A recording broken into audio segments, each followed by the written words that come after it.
स्वागत है दोस्तों आपका फिर से एक नए वीडियो में। तो दोस्तों आज के इस वीडियो में हम बात करने वाले हैं एचएफसीएल लिमिटेड के बारे में। एचएफसीएल का जो शेयर अगर इसकी हम बात करेंगे तो आज की डेट में इस स्टॉक में थोड़ी गिरावट देखने को मिल रही है। अब ये जो स्टॉक है इसमें आगे यहाँ से क्या होगा उसके बारे में इस वीडियो में हम बात करने वाले हैं, और इसी बीच यहाँ पर कुछ खबर भी निकल कर के आ रही है जो कि हम देखने वाले हैं।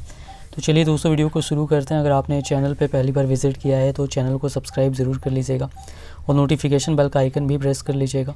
आपको इस चैनल पर स्टॉक मार्केट से रिलेटेड लेटेस्ट वीडियोस मिलती रहती हैं, और एचएफसीएल से रिलेटेड जब भी कोई भी अपडेट आएगी बिल्कुल आपको इस चैनल पर मिल जाएगी। दोस्तों अगर हम बात करेंगे एचएफसीएल की तो प्रीवियस क्लोजिंग जो थी वो 64 रुपये और 60 पैसे पे थी, और अभी जो यहाँ पर क्लोजिंग हुई है वो 64 रुपये और 50 पैसे पे होती हुई दिखाई पड़ रही है। अब यहाँ पर अगर हम बात करेंगे तो यहाँ पर 0.15% केवल 10 पैसे की यहाँ पर गिरावट हुई है। लगभग समझिए कि कल के क्लोजिंग के पास ही यहाँ पर क्लोजिंग आज की डेट में भी इस स्टॉक में हुई है। 64 रुपये 80 पैसे पे ओपनिंग थी, 65 रुपये 45 पैसे तक का स्टॉक ने हाई भी बनाया था।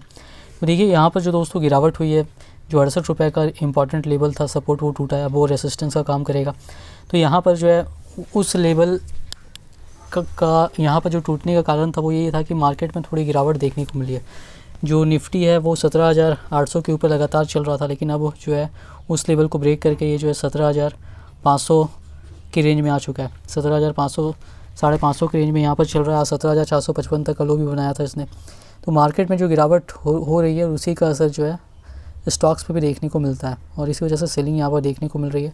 आज तो हालांकि कोई बड़ी गिरावट नहीं हुई कल, लेकिन जो है थोड़ी गिरावट देखने को मिली थी। तो उसी मार्केट सेंटिमेंट्स का असर पड़ेगा, ये आगे भी होता रहा। पहले भी स्टॉक गिर करके 51-52 तक गया था, लेकिन वहाँ से वापस ऊपर के लेवल तक भी स्टॉक गया। तो वही यहाँ पर अगर गिरावट होता है तो वो ख़रीदने का मौका इस स्टॉक में रहने वाला है, क्योंकि कंपनी काफ़ी अच्छा यहाँ पर काम कर रही है अगर लॉन्ग टर्म व्यू है आपका इस स्टॉक में। तो अब अगर हम बात करेंगे यहाँ पर वॉल्यूम की, तो आज की डेट में जो वॉल्यूम हुआ है एनएसई पर वो 32,52,896 और 896 तक का हुआ है। डिलीवरी परसेंटेज जो रहा है एनएसई पर वो 52.21% तक का रहा है। अब अगर हम बात करेंगे एनएसई की बीएसई की, तो यहाँ पर जो वॉल्यूम हुआ है वो 8,30,000 और 675 शेयर्स तक का हुआ है। तो अगर हम टोटल वॉल्यूम की बात करेंगे तो टोटल वॉल्यूम जो रहा है आज की डेट में एचएफसीएल में वो 41 लाख तक का हुआ है। बीएसई पर डिलीवरी परसेंटेज 48.64% तक का रहा है। अब देखिए जो न्यूज़ निकल कर के आ रही है उसकी तरफ बढ़ते हैं। ये न्यूज़ निकल कर के आई इकोनॉमिक्स टाइम्स में, और यहाँ पर जो बताया जा रहा है telcos body COAI bats for more 5G spectrum says mid band 6 GHz airwaves needed for optimum service quality costs. देखिए जो COAI है उन्होंने यहाँ पर और 5G स्पेक्ट्रम की मांग की है टेलीकॉम बॉडी से। उन्होंने कहा कि 6 GHz एयरवेव्स जो है मिड बैंड का उसकी और भी यहाँ पर जो है अच्छी सर्विस क्वालिटी के लिए यहाँ पर 5G की उसकी ज़रूरत है। Industry body COAI on Tuesday made an aggressive pitch for setting aside mid band 6 GHz spectrum for mobile operators, saying it is critical for proliferation of 5G services and the delicensing to it use for all will hit the quality and cost of the next generation services। यहाँ पर देखिए इन्होंने Tuesday को यहाँ पर कहा है कि जो मिड बैंड 6 GHz स्पेक्ट्रम है वो मोबाइल ऑपरेटर्स के लिए काफ़ी यहाँ पर ज़रूरी है, क्योंकि इससे जो है यहाँ पर जो क्वालिटी जो है यहाँ पर अच्छी यहाँ पर जो है जो सर्विसेज रहेगी 5G की उसकी यहाँ पर होने वाली है। Radio waves in 6 GHz is a sweet spot for telecom service providers as the current spectrum in the mid band is woefully short of requirement of telcos.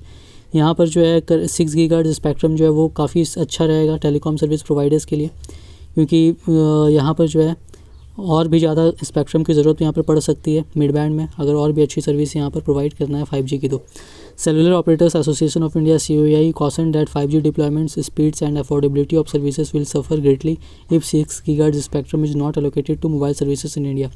यहाँ पर COAI ने ये कहा है कि 5G डिप्लॉयमेंट का स्पीड और affordability of service जो है इसको यहाँ पर अफेक्ट पड़ सकता है अगर 6 GHz स्पेक्ट्रम जो है वो मोबाइल सर्विसेज के लिए इंडिया में यहाँ पर मोबाइल सर्विस ऑपरेटर्स को एलोकेट नहीं किया गया। तो spectrum in the 6 GHz band with its propagation qualities will be ideal for mobile services in densely populated areas, especially urban locations, and mobile operators are pitted against Wi-Fi players in the stalking claim over this band। यहाँ पर देखिए अगर हम बात करेंगे spectrum की तो 6 GHz band का जो स्पेक्ट्रम है उसकी क्वालिटीज़ जो है यहाँ पर काफ़ी अच्छी रहेंगी मोबाइल सर्विसेज के लिए, और जो डेंसली पॉपुलेटेड एरियाज़ है वहाँ पर भी इससे अच्छा नेटवर्क मिल सकता है, खास करके अर्बन लोकेशंस में। तो मोबाइल ऑपरेटर्स के लिए ये जो है यहाँ पर काफ़ी इम्पॉर्टेंट ये होने वाला है। Right now about 720 megahertz spectrum that telcos have in the mid band range is not enough for the requirements. SP Kocher, Director General COAI, said briefing reporters on the need for 6 GHz spectrum allocation for 5G services. अब अगर हम यहाँ पर बात करेंगे 720 megahertz spectrum की, जो mid band में टेलीकॉम कंपनीज़ के पास है, तो वो इनफ नहीं है जितना स्पेक्ट्रम की रिक्वायरमेंट है उसके हिसाब से। तो इसलिए 6 GHz स्पेक्ट्रम का लोकेशन भी 5G सर्विसेज के लिए यहाँ पर करना चाहिए, इनका यहाँ पर कहना है COAI का। It is pertinent to mention that 5G services were launched on October 1st, 2022 and within a span of 100 days have been rolled out in 200 plus cities across the country. अगर हम बात करेंगे तो 5G सर्विसेज जो है वो launch किए गए थे 1 अक्टूबर 2022 को, और अभी तक जो है 100 दिनों के अंदर 200 से ज़्यादा शहरों में भारत के पहुँचाया जा चुका है।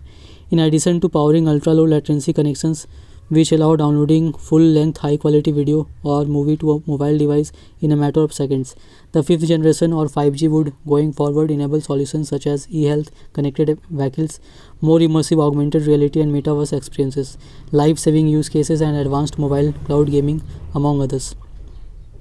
अकॉर्डिंग टू अब यहाँ पर जब 5G आ जाएगा तो इससे क्या होगा, अल्ट्रा लो लेटेंसी कनेक्शन लोग यूज़ कर पाएंगे।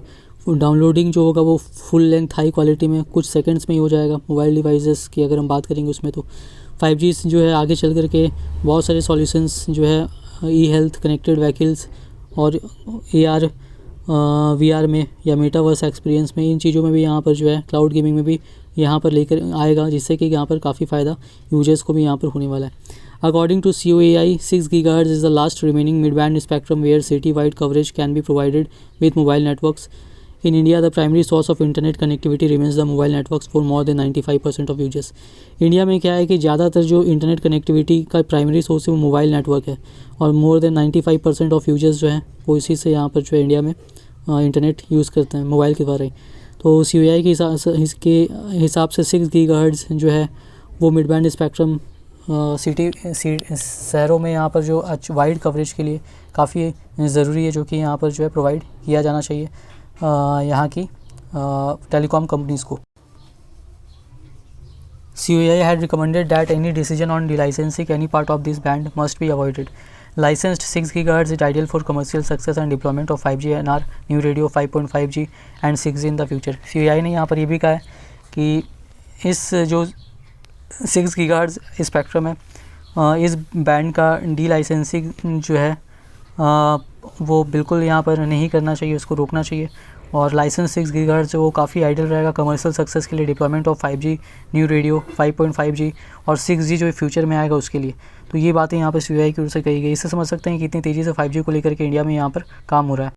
आगे उन्होंने ये भी कहा है कि अगर 6 GHz mid band spectrum allocate नहीं किया गया मोबाइल सर्विसेज के लिए, तो ये पूरा ओवरऑल क्वालिटी ऑफ ऑफरिंग्स जो है यहाँ पर उसको उस इम्पैक्ट उस पर डालेगा, और जो कॉस्ट है वो भी यहाँ पर इंक्रीज़ हो सकता है टेलीकॉम ऑपरेटर का।